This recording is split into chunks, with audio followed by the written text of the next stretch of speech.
All right, we're here this afternoon on Mr. Bob's motion for a judgment related to separate property and as that relates to a committed intimate relationship. I've read that motion. I've read the declaration and the exhibits of Ms. Winkles. I've reviewed a proposed order, and I also reviewed Ms. Graunitz's answer to the motion and I've reviewed that response, which was a 3-page document. So if there's any other documents that the parties wanted me to review, but I didn't, please let me know. No, Your Honor, that was it. I guess I would just redirect Your Honor to the order entering summary judgment on the last motion, the motion for summary judgment, that order entering it, which is what this is related to. Correct. And I was double checking that either I printed that out or I thought it was attached to one of your exhibits, but that may not be the case. Okay. All right. Ms. Graunitz, any other documents that you were anticipating that I would review in preparation for today's docket? I do apologize, Your Honor. You do not have other documents in front of you. I have been working on findings of fact because I'm trying to catch myself up to speed on the details that have been presented to court on this specific case versus our other cases. However, I'm still filling in that matrix and you do not have it in front of you today, but there is a distinct dispute of material fact over these items, and I'm trying to identify and quantify what that dispute looks like. It's a valuation issue, not a possession issue. No, short answer is no, you don't have other documents for me. I do apologize. Okay. And so just to clarify, Ms. Graunitz, you said you were working on basically the personal property and you were working on assigning values to them? Initially, this case was brought forth because the plaintiff or petitioner and respondent were in a committed intimate relationship where both pooled resources into joint assets. Those joint assets are what are listed in Exhibit F. So there is mutual interest in those assets. The respondent has possession and use of those assets through the duration of this dissolution, and I won't be disputing possession of those assets. I'm simply needing replacement value out of our partnership to replace those assets because I need my business tools back. I need a vehicle back. I need all the things I bought over the last 5 years. I need a way to replace those items to continue my business. So until valuation of those items is assigned to this case, I'm willing to accept cash payment instead of disputing over the physical items. But there is a dispute in ownership because I bought and earned these items and I have investment value into them. I need investment value back out of them to make my balance sheets and my income statements work out for the next phase of life. So I am disputing ownership of the assets as far as valuation goes. Like I said, he has possession. He can maintain possession of the assets. But until we determine what the valuation and the dissolution value of the partnership is, then it seems premature to just assign him all the assets, all the income, everything from the relationship. I get all the debt and nothing to move forward with. So right. I need to balance it out. And okay, yeah, I think I understand what you're saying. And let me just maybe pose a clarifying question as it kind of relates to today's motion. In that December 29th, 2023 order that the court entered, it indicates that the property identified in Exhibit F was purchased by Mr. Bob prior to June 2018, but after April 2023 is a separate property of Mr. Bob. And so there was that finding. And so you're talking about the evaluation of those items in Exhibit F? Yes. Those items were donated to the business partnership as consideration into the partnership in 2018 when we bought a piece of property and developed it together. So that was his interest into the partnership, was those pre-owned tools that he had to contribute. He brought the tools and materials. I brought the skills and the labor. So those were pooled resources into a joint venture in 2018. They were part of the relationship assets, even though he bought them prior. Now, he has a sentimental attachment because he had them before the relationship and he can maintain them, but all of those tools need replaced for my business to continue. So there's probably about $10,000 rough guesstimate of tools listed in Exhibit F that he would claim as separate property, but he donated to our joint business venture, the Coal Creek renovation, in 2018. And since that point, they have been mutual assets of our relationship until we separated. Okay. So yes, I can test ownership of those, even though they were his separate property, because he used those as his consideration into our contract for the venture that we pooled our resources into. Okay. I appreciate that explanation. Thank you. Just going to jot down one quick note.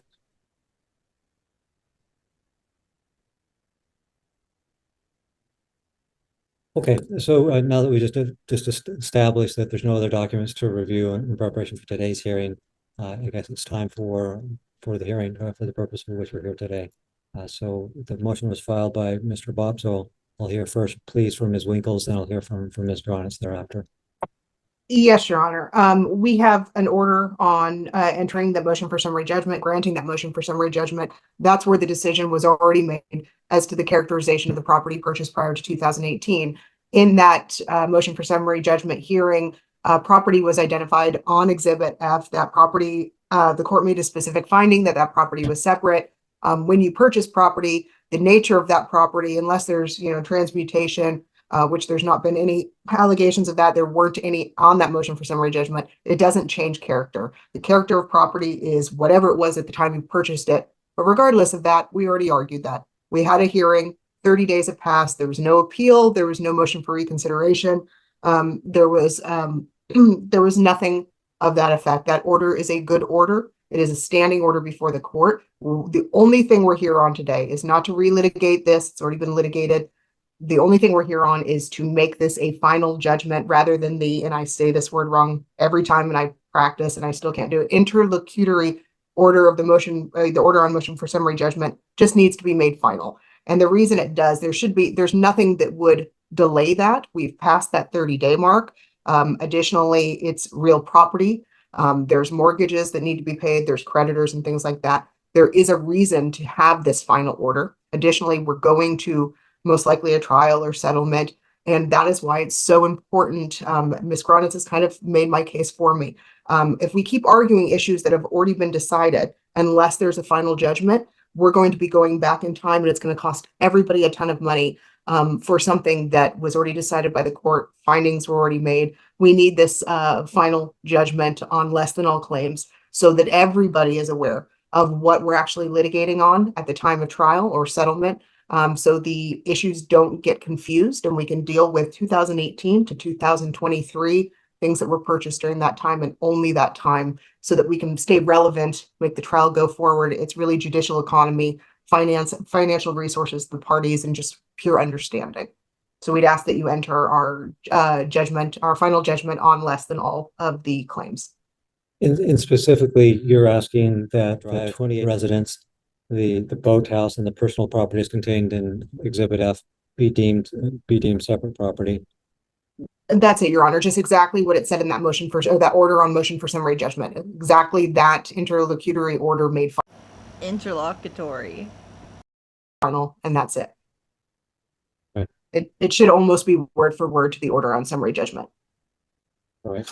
And then to Ms. Graunitz's comments earlier, where she was talking about the different values of the property in Exhibit F. If I were to accept your argument and say the property in Exhibit F is separate property, is there at trial, let's say, at trial, would Ms. Graunitz be free then to argue, yeah, it is separate property, but it had this value and it was used for business purposes, and that value should be taken into consideration if they're for any type of division of dollars or property? Well, if this were a dissolution, absolutely, separate property is always on the table. Yeah. Because this is a CIR, it's more of a gray area. They don't have the benefit of marriage, and that really, they are different. Even though we sometimes blur those lines, it is different living without marriage and living with marriage under the law. I'd say that she still has an argument. There is no spousal maintenance in a case of CIR, so that's going to be a problem. It sounds like what I'm hearing is that not so much of a CIR claim as something of a business agreement some sort of going concern or something like that. So I guess that would be an argument that she could make, some sort of contractual one. But because it's a CIR, I think she would be precluded probably from trying to get value from separate property. But again, that was already decided. Findings were already made. I guess that's not what we're here for today, because those findings were already made on the summary judgment motion. But I think it sounds like her argument is more of a business argument. I think she's never precluded from making that. If she's claiming a contract, then she's, and he put in this and she did this in exchange for that, I think that's always probably valid, if that makes sense. It was a long-winded way of saying yes, but. I appreciate the response. Thank you. Anything else that you want to say at this point, Ms. Winkles? No, I just, Your Honor, the problem is this case is constantly evolving and going backwards. My fear is that we're going to be in court litigating property that's probably worth very little for the rest of time. And so I'm hoping that we can slim down the issues for trial, and that's what we're attempting to do today. Thank you. Ms. Graunitz? Yes, Your Honor. Any additional argument or comment you'd like to present on the issue? Yes, I had some things to say. Sorry, let me just, writing a couple things. Okay. Okay. Let me consider what counsel just said, and I can adjust what I have to say. Okay. Earlier, you had mentioned we had been to court in December regarding these assets. We've been to court a number of times over this list of assets, and I put forth great effort to make sure he had possession. So I'm feeling a little bit like this court today. I don't believe bad faith is the right term. Again, I apologize. I come from an accounting, operations management, and construction arena. I may not use the correct legal terminology. So ultimately, last year at this time, I had a house, I had access to 3 vehicles, I had all my business tools in order, I was getting geared up to remodel our home, and I had parentage of 4 children. Okay, today, while also maintaining my business property. A year later, I am considered homeless. I don't have a vehicle to get to work. I don't have business tools to go to work. And I am in fear of contact of any of my children because my ex-spouses will have me arrested if I contact them.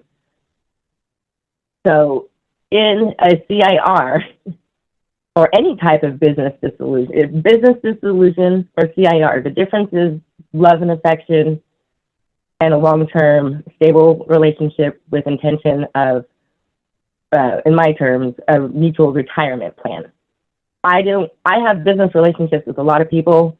Mr. Bopp is the only person I made a retirement plan with over the last 5 years. So that's the difference in a business agreement versus a CIR, is I loved this guy and resources were pulled into a long-term retirement portfolio.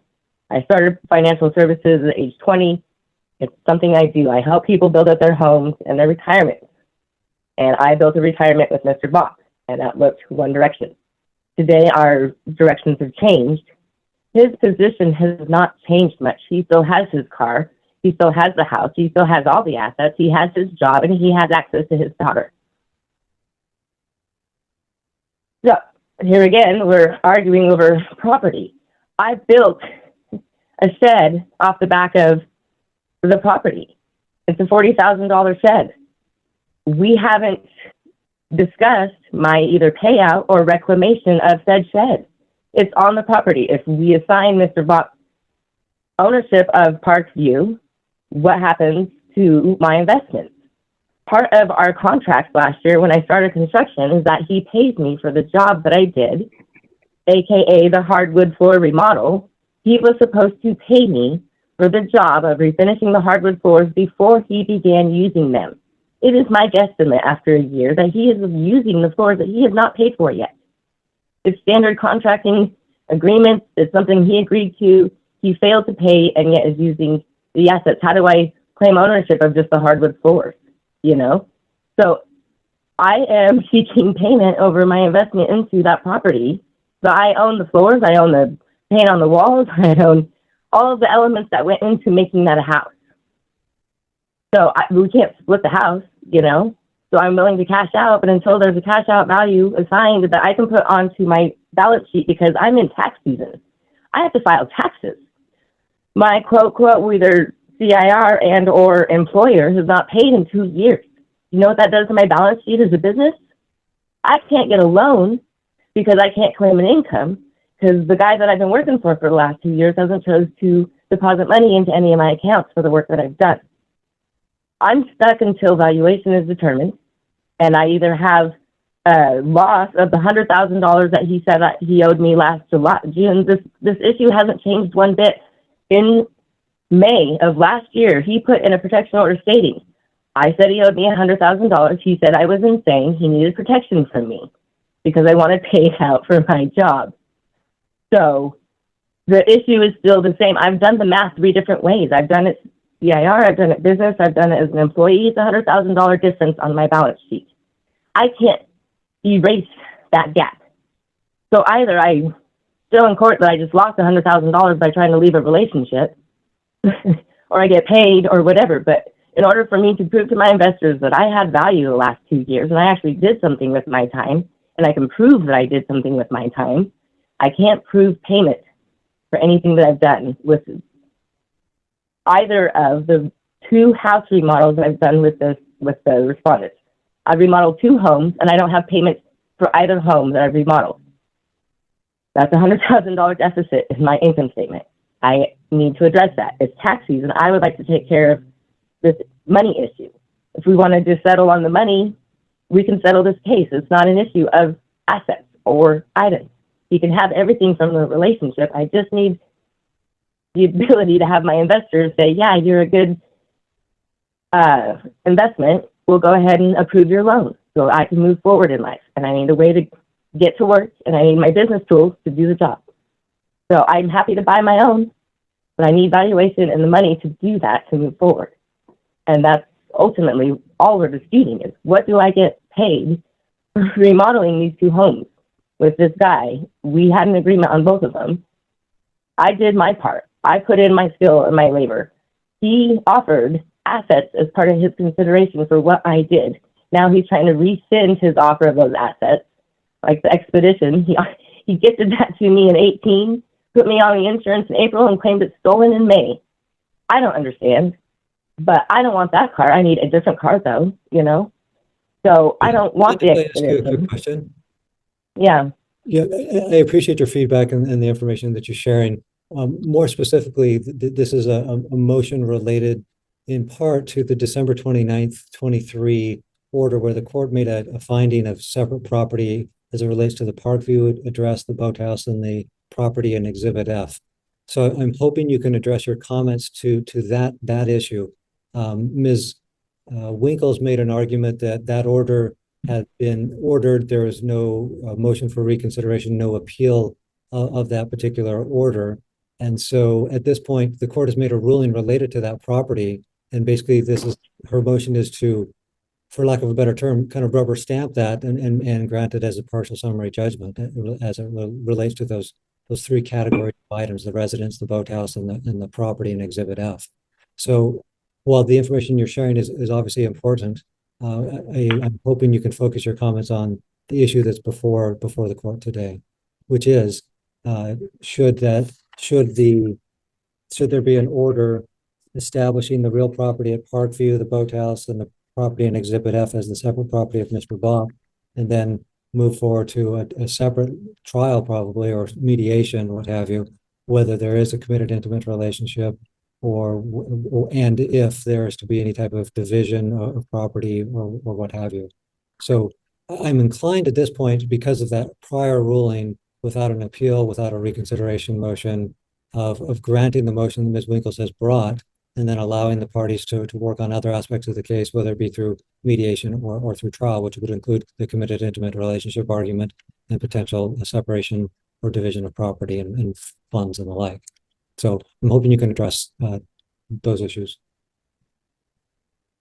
Is it my turn? Yeah, the question was posed to you. So I'm looking at you're referring to the order granting defendant's motion for partial summary judgment. That's the order you're referring to? Yes, dated December 29th, 2023. Okay. As I said, I am not trying to separate assets. I am simply attempting to secure my interest in at some point getting paid out for what I've put in. So as far as Parkview Drive go, I have an interest in there. I'm happy to allow him. I believe he has to have a clean title to refinance, and if that's the case, fine. But I do have an interest in that property. How do we mark that? And then the 2000 Expedition, it was my vehicle. I'm happy to have that be his vehicle, but I do need a replacement vehicle because it was mine, and I don't have an alternate. The boathouse, I don't have any interest in. I'm happy to release that. So I'm not arguing allowing the order for him to have releasement of title. I'm nervous they won't honor my interest at a later point. Right, that's what it sounds like is your concern. Your concern is that if the court finalizes this and says the separate property of the residence is Mr. Bob's, then you're concerned about your contribution to the value of that separate property and being reimbursed for any funds or labor expended. Correct. Okay. All right. Thank you for answering that question. I appreciate that. Let's, if we could, if Ms. Winkles, do you have any additional items? I think I have a fairly clear idea of what the proper outcome of today's hearing is. I have no further argument, Your Honor. Okay, Ms. Graunitz, I'll give you the last word. Any final comments you'd like to present? I'm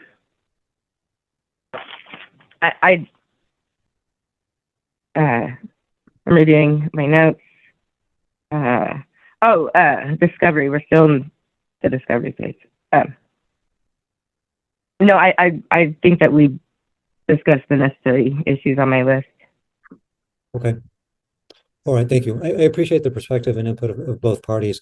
I think the salient issue, well, there's two salient issues. One is that there was a December 29, 2023 ruling which made a determination of what the separate property involved here is based on the dates. The June 18th or June 2018 is a key date. The April 23, 2023 is a key date, and the court made a ruling based on those key dates. The court didn't make any determinations as far as a committed intimate relationship, didn't make any determinations as to contribution or labor expended or benefits granted. The court just made that determination about those particular items of property. So I'm going to grant the motion brought by Mr. Bob via Ms. Winkles on the motion for judgment on less than all the claims that was presented. And I'll just double check with Ms. Graunitz. Did you receive the proposed order that Ms. Winkles submitted along with the motion? There's two of them. It looks like one is order on judgment for less than all claims or parties. That's where it basically says that the property, the Parkview Drive, the boathouse, personal property, and Exhibit F, the separate property of Mr. Bob. The other is the final judgment on motion for partial summary judgment. That basically indicates the same. So while it's not subject to division, I think if there was a properly asserted counterclaim of contribution or enhancement of value or labor not compensated, I think those probably still remain. So any concerns about those proposed orders from Ms. Winkles that she submitted? I apologize, Your Honor. I don't have those in front of me, and I haven't recently reviewed them. I can't. So I'll have to.